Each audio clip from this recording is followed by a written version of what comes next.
በስተመጨረሻም እንግዲህ ቲና በቁጥጥር ስር አዋላት ማለት ነው። አባዬ እንግዲህ ወደ ፖሊስ ጣቢያ እየሄደ ያለ እንደተከታተለችው አወቀ ማለት ነው።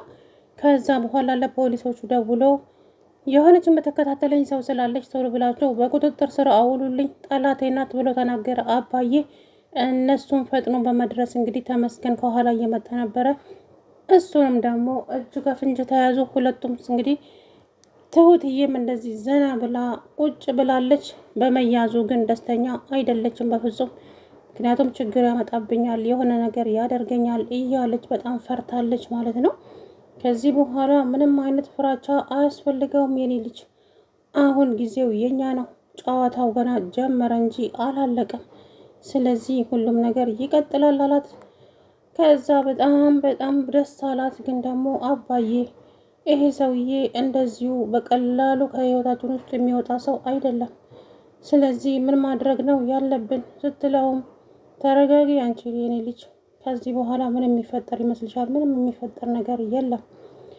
እሷም የእጇን ታገኛለች፣ እሱም የእጁን ያገኛል። ስለዚህ ከዚህ በኋላ ሁለታቸውም እስር ቤት ምን እንደሆነ ይቀምሱታል አላት። ከዛ በኋላ እንግዲህ እሺ አባዬ እንሞክራለን፣ እስኪ ሌላ ምን ይባላል መቼም እኔ ግን ውስጤ የሆነ ነገር እየተሰማኝ ነው አለች። ምንድን ነው እሱ የሚሰማሽ ውስጥሽ? ይላት አባዬ ተመስገን በመታሰሩ ደስተኛ አይደለሁም። ምክንያቱም እሱ እንደዚሁ በቀላሉ እስር ቤት ለምዷል፣ ከእስር ቤትም ይወጣል። ስለዚህ ሌላ ችግር ነው የሚፈጠርብኝ አለ። ከዛ አታስብ፣ ምንም አያመጣም። ከዚህ በኋላ ነገር ሁሉ እኮ አብቅቶለታል። ስለዚህ አሁን ጊዜው ያንቺ ነው፣ ምንም እንዳትጨነቂ አላት። እሷም እሺ ብላ እንግዲህ ከዛ በኋላ ወይዘሮ ቲና አባዬና ትሁት ፖሊስ ጣቢያ ቀርበው እንግዲህ ቃል መስጠት ያለባቸውን ሁሉ ቃል ሰጡ ማለት ነው።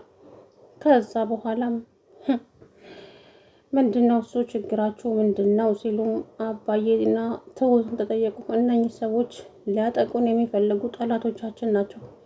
እናም እነኚህ ሰዎች በእናንተ ቁጥጥር ስር እንድታቆዩልን እንፈልጋለን። ለደህንነታችን በጣም ስለሚያሰጉን ነው። እነኚህ ሰዎች ሊገሉን የሚፈልጉ ጠላቶቻችን ናቸው አለ አባዬ። ከዛም ትሁት ይህ ሰውዬ ምንሽ ነው ታውቂዋለሽ ወይ ሲላት፣ አዎ አውቀዋለሁ። የት ነው የምታውቂው? ይሄ ከዛ ተናገሪ የኔ ልጅ፣ ምንም እንዳትፈሪ፣ ሁሉንም ነገር ተናገሪ አላት አባዬ ፈራሁት እኮ የሆነ ነገር እንዳያደርገኝ ብዬ ፈርቼ ነው። ምን ያደርግሻል? ምን ሊያመጣ? ምንም አያመጣም። አንቺ ግን ምንም ሳትፈሪ ተናገሪ አላት አባዬ። ከዛ በኋላ እንግዲህ ሁሉንም ነገር ተናገረች ማለት ነው። ከዛ ይሄ ሰውዬ ምንሽ ነው ተናገሪ ሲላት፣ ይሄ ሰውዬ ማለት እኔን የደፈረኝ ሰው ነው። ምን? አዎ እኔን ደፍሮ ያኔ ጊዜ ሳላውቅ አርግዤ ነበረ። እናም ወልጃለሁ። እስከ ዛሬም ደብቄ አኑሬው እቺ አሁን የያዛችኋት ሴት ናት ለሱ የነገረችው ልጅ እንዳለኝ።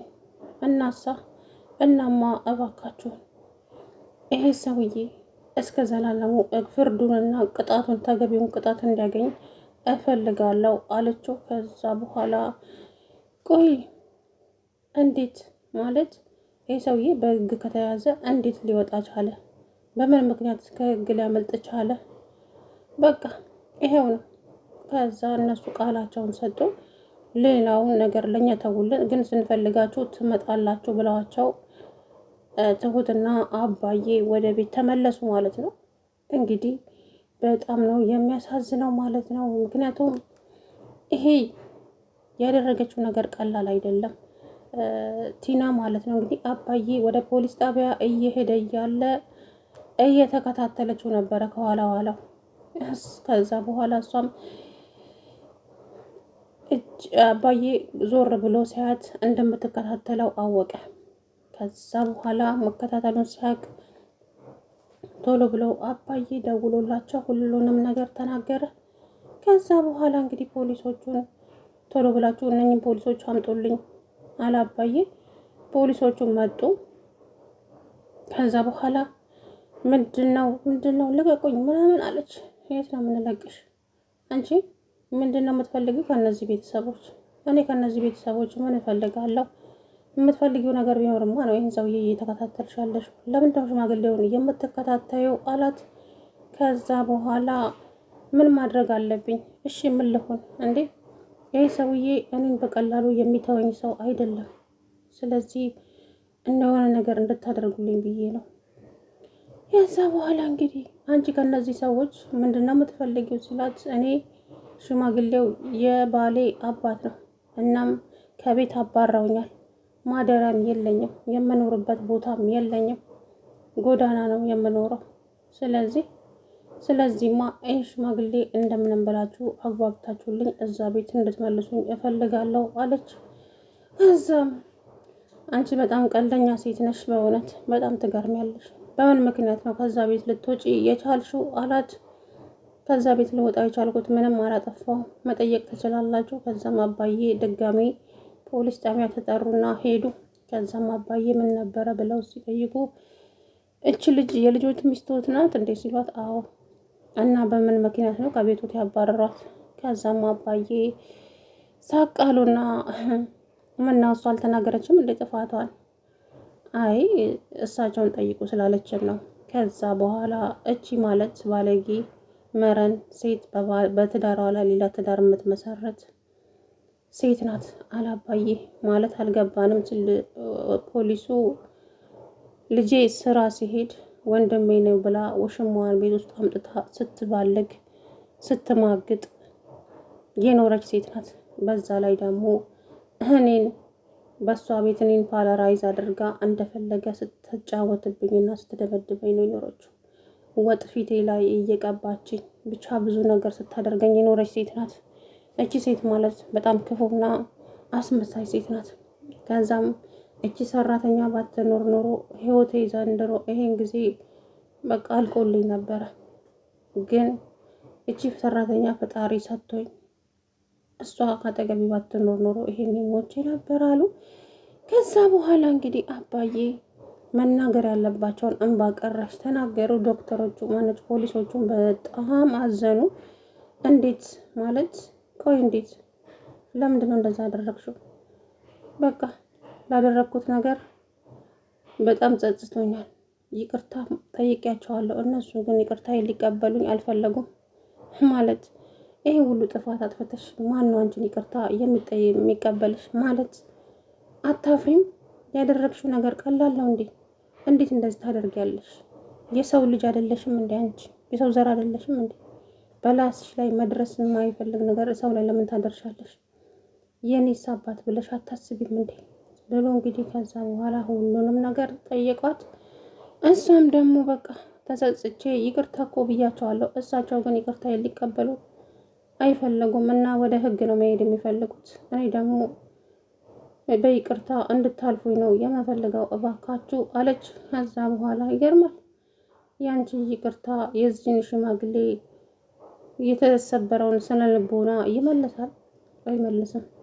ስለዚህ አሁን አንቺ ቤትሽ እዚሁ ትቀመጫለሽ አላት ፖሊሱ። ከዛ በኋላ ምን አደረግኩ ግን? ቆይ ለምን ይሄን ያክል ክፉ ነገር ብሰራም ተጸጽቼ እኮ ይቅርታ ጠይቄያለሁ። ቆይ ምን አደረግኩኝ እያለች ጭራሽ ክርክሯን ጀመረች። አረ እንደው እፈሪ እንጂ አታፍሪም እንዴ አንቺ? ያደረግሽው ነገር እኮ በጣም ከባድ ነገር ነው። ምን ማለት ነው ተጸጽቻለሁ ምናምን የምትይው ደግሞ እያለች እንግዲህ ከዛ በኋላ በጣም ተናደደች። እሰራላችኋለሁ፣ ትሁት እሰራልሻለሁ፣ ከዚህ ከሽማግሌ ስር ነቅዬ ባላስወጣሽ እኔ ቲና አይደለሁም እመኝኝ፣ የተወለድሽበትን ቀን አስቆጥርሻለሁ እያለች እንግዲህ ያዙ ይልቀቁኝ አለች። ከዛ በኋላም ትሁት መጀመሪያ ከዚህ መውጣትሽን እስኪ ፈጣሪ ነው የሚያውቀው፣ ለማንኛውም ተረጋጊ፣ ብትረጋጊ ነው የሚሻልሽ አለቻት። ሙድ ያዘችባት ጭራሽ ማለት ነው ትሁት። ከዛ በኋላ እንግዲህ በጣም ተናደደች። አባዬም ቃል መስጠት ያለባቸውን ቃላቸውን ሰጡና ወደ ቤት ተመለሱ ማለት ነው። አቶ ተመስገንም አንተ ሽማግሌ ተወኝ ብልህ አልተው ብለኸኛል አይደለ? እሰራላችኋለሁ። ትሁት ነገም ዛሬም የኔ ናት፣ የኔ ብቻ ናት። ስለዚህ ከአጠገቧ ብትርቁ ነው የሚሻላችሁ አላቸው። ሰላም ውድና የተከበራችሁ የቻናሌ ቤተሰቦች እንዴት ናችሁ? አለሁ ደህና ነኝ። እንግዲህ ትሁት በጣም ጀግና ናት። ግን ደግሞ ትናንትና ተመስገን እንዲታሰርብኝ አልፈልግም። ተመስገን ከታሰረ ነገሮች ሁሉ ያበቁለታል። ስለዚህ እባካችሁ ተመስገን እንዲታሰርብኝ አልፈልግም ብላ አረፈችው። አንቺ ምን እያልሽ ነው? ተመስገንማ መታሰር አለበት እንጂ። ቆይ ምን እየሆንሽ ነው አንቺ? ተመስገን ካልታሰረ እኮ አንቺ ህይወትሽ አደጋ ላይ ነው ያለው። ምን እያልሽ ነው አላት። ከዛ በኋላ እንግዲህ እሺ ምን ላድርግ ግራ ገብቶኝ እኮ ነው አለች። አይ ግራ ቢገባሽም ግራ ባይገባሽም ግን ግዴታ ይሄ ሰው መታሰር አለበት አላት። አባዬ እሺ ካንተ ቃል አላልፍም። በርግጥ ግን ደግሞ ልጄን በሰው ያስነጥቀኛል ብዬ ስለፈራሁ ነው። ምንም አያመጣም። አሁን እሱ ከታሰረ እንደምንም ብለን ልጅሽን እዚህ እናመጣታለን። እኛ ከአንቺ ጋር እዚህ ትኖራለች አላት። አባዬ በጣም ደስ አላት። እንግዲህ ገና ለገና ካሌብን ታገባለች ትሁት። ልጄ በእንጀራ አባት ታድጋለች ብሎ እንግዲህ ያላሳደጋትን ልጄ ነች እያለ እንደው ያዙ ይልቀቁኝ አለ ማለት ነው። እንግዲህ ምንም ማድረግ አይቻልም። በመጨረሻም እንግዲህ ከህግ ማንም ሰው ማምለጥ አይችልም። በህግ ከለላ ስር ውላለች ማለት ነው በሚያሳዝን ሁኔታ። ከዚህ በኋላ እንግዲህ ግዴታው የፖሊሶቹ እንጂ የእነዚህ አይደለም ማለት ነው። እያንዳንዱ መረጃ ፖሊሶቹ በጥንቃቄ እንግዲህ ይሰሩታል ብዬ ተስፋ አደርጋለሁ። ምክንያቱም ያደረገችው ነገር በጣም አጸያፊ ነው፣ አስነዋሪ ነው። ከሰው ልጅ የማይጠበቅ ነገር ነው ያደረገችው። ቲና አባዬ ስታንገላታው ስትጫወትበት ኖራለች። አሁን ደግሞ ገና ለገና እወደዳለሁ ብላ እንግዲህ ትናንትና አባዬ ወደ ፖሊስ ጣቢያ ይሄድ ተመስገን ጋር ደውላ ስማ አንተ ሽማግሌው ወደ ፖሊስ ጣቢያ እየሄደ ነው ሊከስክ ነው መሰለኝ ብላ ደወለችለት።